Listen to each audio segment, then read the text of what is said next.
Now that the jury has begun deliberating in the bookkeeping trial related to hush money payments made to adult film star Stormy Daniels, there are realistically three outcomes: a conviction, an acquittal, or a hung jury. What this does politically to Trump moving forward is unclear. I spoke to many voters. The majority say no matter what happens in the New York courtroom, it won't affect their vote. Would you vote one way or the other depending on how this trial goes? Oh, absolutely not. Knowing how the trial's been going. Would that impact your vote? No. It wouldn't? No, because I'm not voting for him anyway, so. I only found one voter who says the New York jury decision will affect her decision. Will it affect your vote?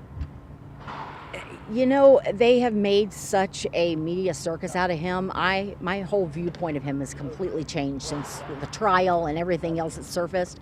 I think so, yeah. News4Jack's political analyst Rick Mullaney says an acquittal is the best case scenario for Trump and would politically damage the other trials against him. He believes a hung jury would also benefit Trump and take the wind out of the sails of prosecutors. But a conviction is the great unknown. Politically, no one knows how that will play out. If there's a conviction, what does that mean for former President Trump and the presidential race? Politically, there's some polling that has suggested that if Donald Trump were convicted of a felony, it would hurt him in the polls.